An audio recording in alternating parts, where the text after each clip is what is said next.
The three sites, Seville, Port Royal, and Spanish Town, are symbols of the various stages of Jamaican history, because they represent the various stages in our history in which we were involved with external countries in a colonial status, and the last of the stages when we began to emerge as a free people, first through emancipation and abolition of slavery in the middle of the last century until today when we are an independent country.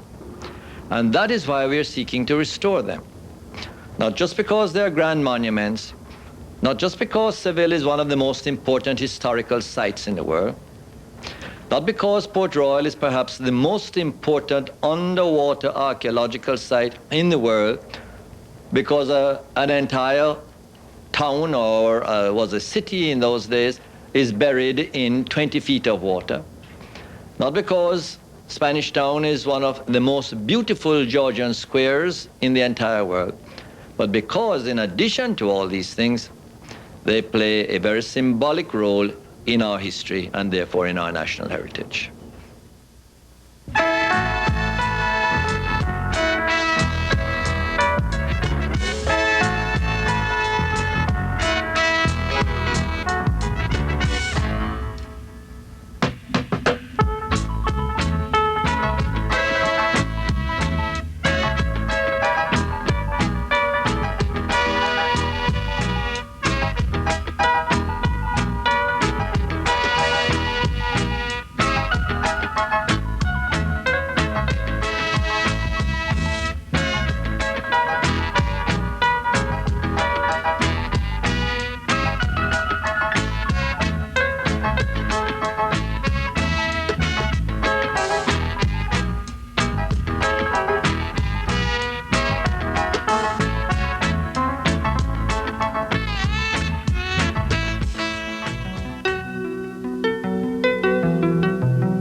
I'm Michael London.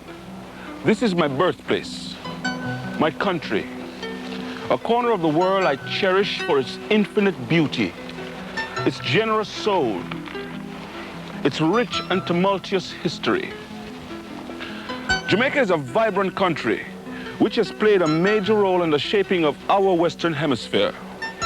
Unfortunately, much of the tangible evidence of its history has been destroyed or lies beneath this ground. Some archaeological excavations have already unearthed treasures, clues, pieces of the puzzle, but they have only scratched the surface. The need to unlock and preserve the past has taken on a new significance since the coming of independence in 1962. At dawn on a May morning in 1494, a gentle breeze teased these shores of St. Anne's Bay as it had for centuries, awakening the forests, mountains, and countryside.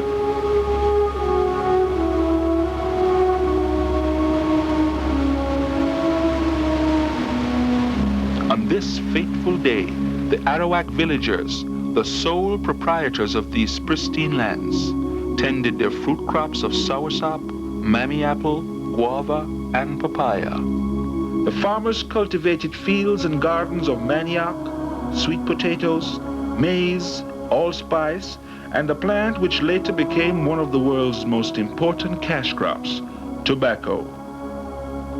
Others hunted and fished from canoes, an Arawak invention, and craftspeople made pottery, wove cotton clothing, and hammocks, another Arawak invention.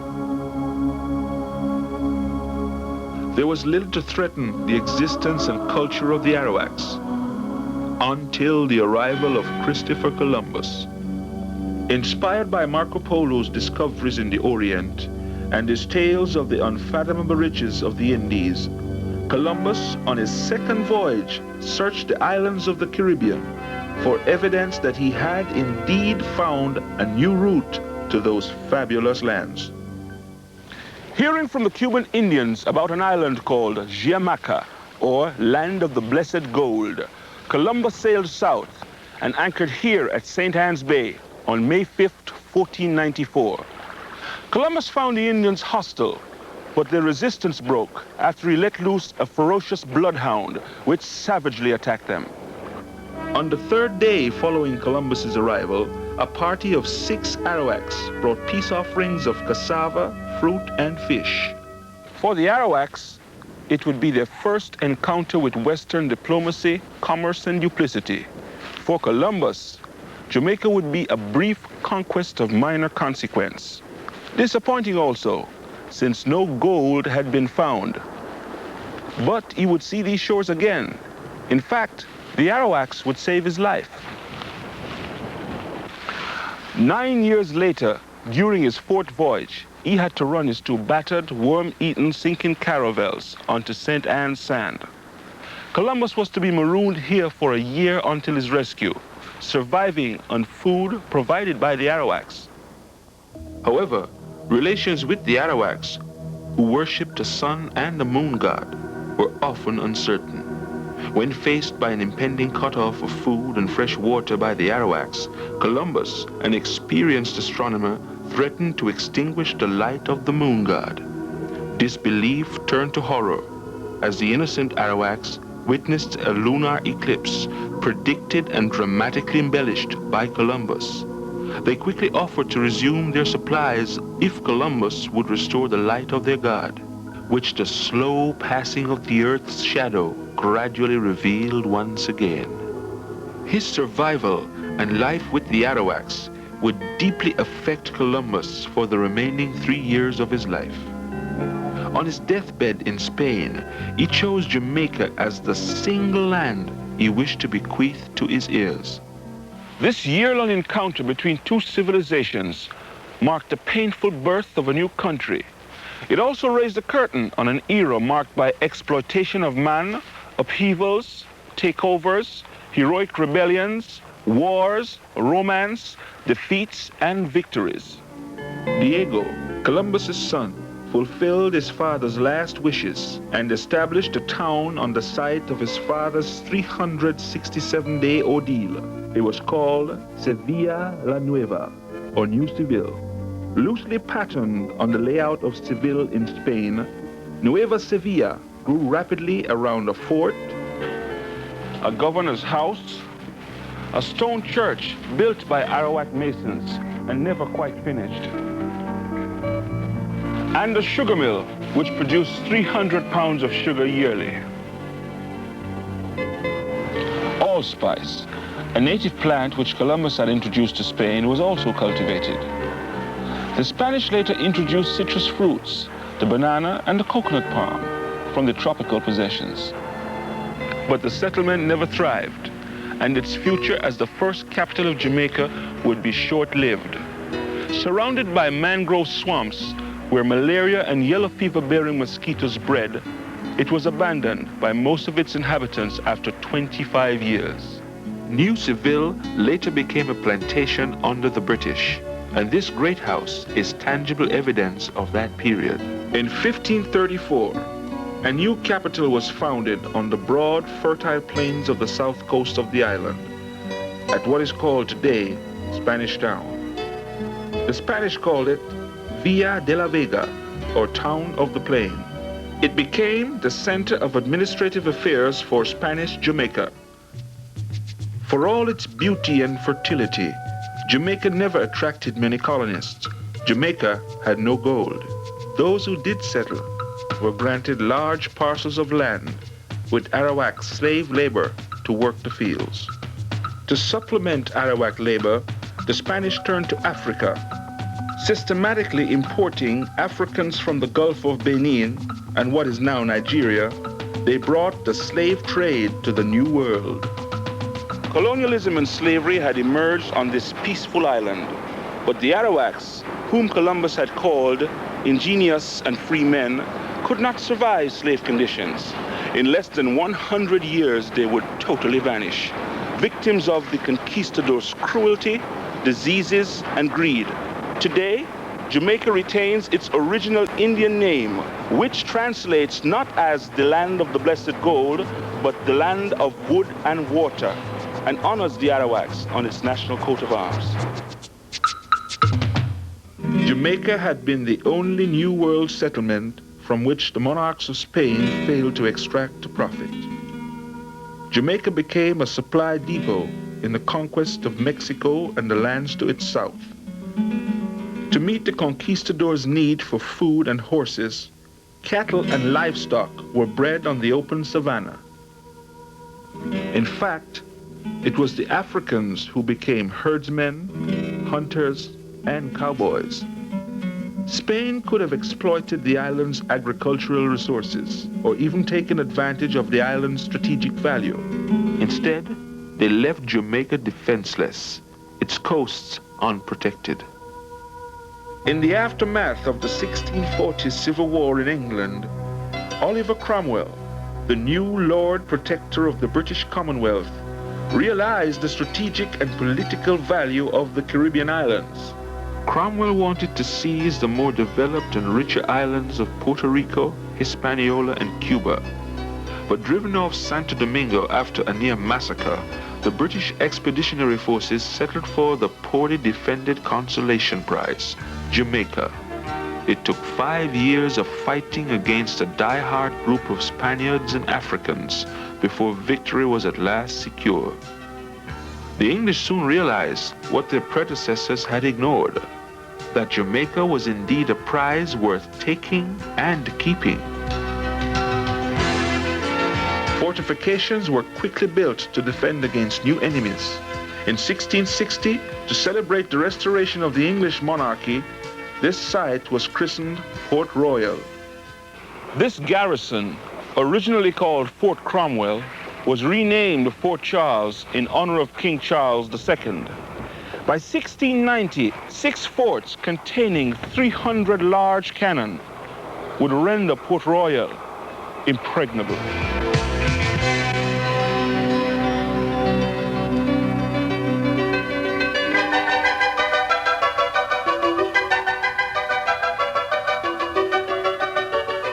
The tiny cay quickly developed into a bustling civilian settlement.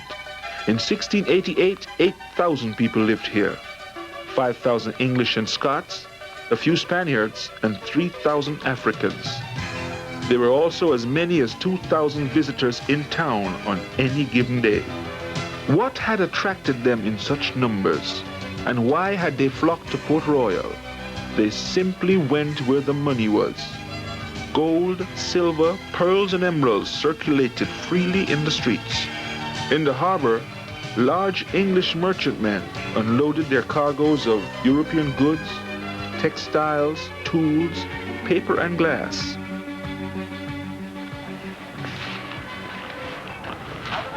Port Royal became the trading center of the New World, a haven for contraband and plunder. A teeming metropolis with its 2,000 brick and wood buildings, its high church, St. Paul's, its governor's house, the King's Warehouse, its myriad shops, taverns, and brothels. Corruption and vice swept over the town a contemporary observer called the most wicked and sinful city in the world.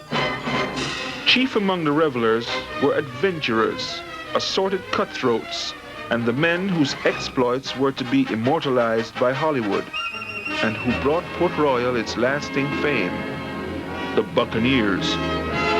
Their infamous deeds brought them into national notoriety. The fearless Dutchman known as Rock Brasiliano, Edward Teach, better known as Blackbeard.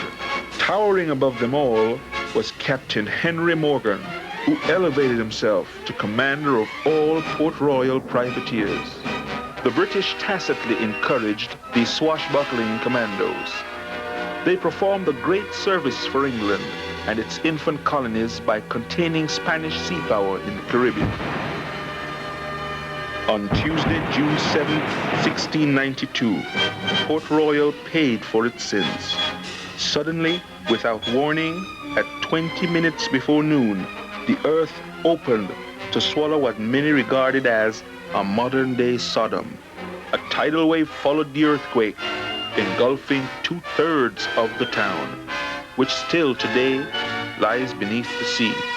In the next 2 centuries, Port Royal rose again to become an important naval establishment and the headquarters of the British fleet in the Caribbean. Many of Admiral Nelson's and Admiral Rodney's legendary victories were launched from Port Royal. This hospital was built from prefabricated cast iron parts imported from England in 1820. It has withstood earthquakes, tidal waves, and hurricanes. After the catastrophe, the political, administrative, and social center of Jamaica reverted to Spanish Town. The English had destroyed most of the Spanish buildings, and new structures were built in this old square. A residence for the governor called King's House.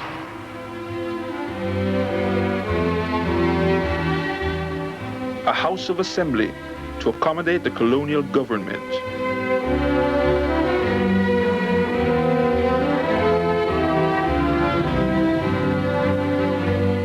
A courthouse for the dispensation of British colonial law.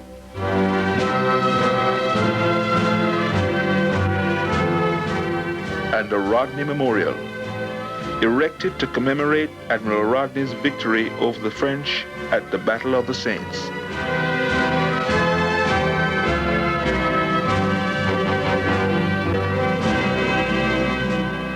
Here took place the great debates, decisions, and proclamations which shaped Jamaica society from the time of the Spaniards until 1872, when the town ceased to be the capital of Jamaica.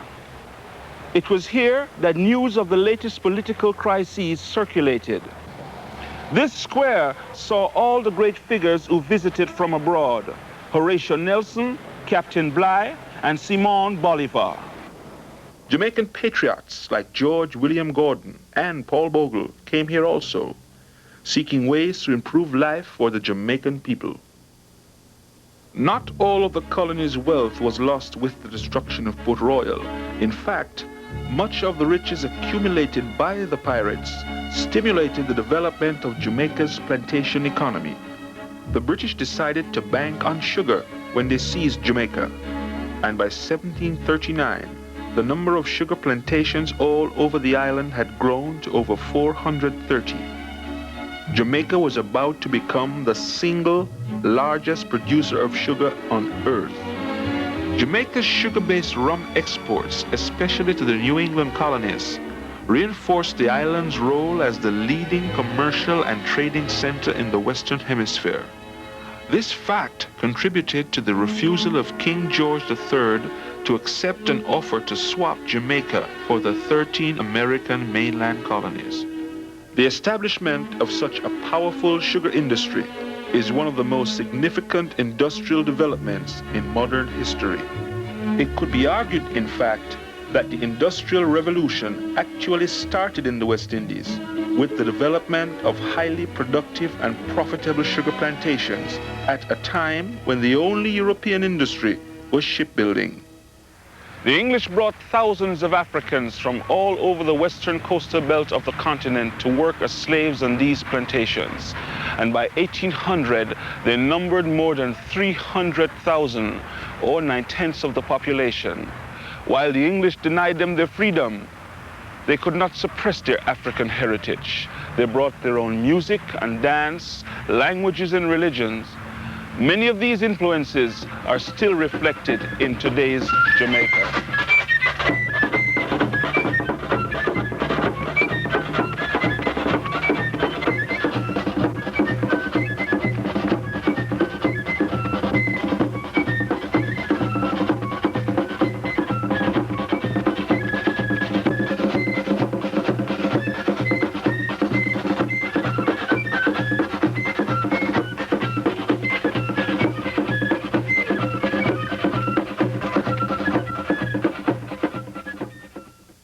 Slavery, that most brutal of institutions, would plunge Jamaica into a long series of bloody revolts. At the time of the British takeover, many of the Spanish Africans who had assisted in the fight against the British retreated to the mountains. They were called Maroons, from the Spanish word cimarron, meaning wild. For over 76 years, these Maroons waged guerrilla warfare never before experienced by the British. The first Jamaican heroes were Maroon leaders like Nanny, Cudjoe, and Quao. In 1739, peace treaties were signed with the Maroons. These treaties granted them ownership of their lands and towns. The treaties required the Maroons to help fight rebels and recapture runaway slaves they had formerly assisted. But this did not prevent the slaves from fighting for freedom. The last rebellion before slavery was abolished broke out during the 1831 Christmas holiday. The revolt Baptist leader Sam Sharp, now a national hero, would precipitate the freeing of the slaves in 1834, not only in Jamaica, but throughout the British Empire. Today, in villages like Moortown and Accompong, the descendants of the Maroons retain much of their rich and unique heritage. In 1962, Jamaica became independent after 146 years of Spanish occupation and 307 years of British rule.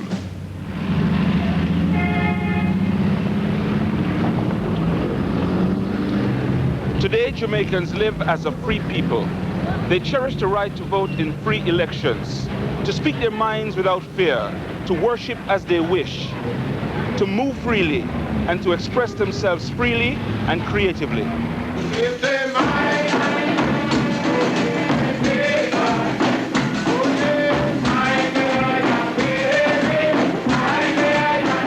These freedoms were won over many generations under hard and oppressive conditions. Jamaicans guard their freedoms jealously. They are proud of their rich and distinctive heritage. This heritage must be shared by all peoples whose culture and history are so closely intertwined with Jamaica's. The government of Jamaica is committed to continuing the search for links to the past and to restoring what must be considered treasures of the world. During 1986, 25 international experts provided by UNESCO carried out a feasibility study for a major cultural heritage project in Jamaica. The team proposed a broad range of plans for the restoration and rehabilitation of historical sites and buildings. New Seville, the site where Columbus spent the longest continuous time in the New World and which became the Western Hemisphere's second oldest settlement by Europeans. Columbus Museum and a full-scale caravel monument will be situated near the water's edge, and a working English sugar mill and the 18th century Great House will be restored to recreate the industry and grace of the sugar estate. Adjacent will be hotels and facilities for visitor recreation and sports, including a world-class golf course. In Port Royal, the first and most important international trading center in the Western Hemisphere and center of British naval operations in the Caribbean, the archaeological excavations will be attractions in themselves. A marine archaeological museum will be located in the Naval Hospital, and the town will see its historical buildings restored to recreate the unique city of its day. Port Royal will also host a center for archaeology and conservation research and will include training in museum studies. It will be the only center of its kind in the world to have a sunken city as its classroom.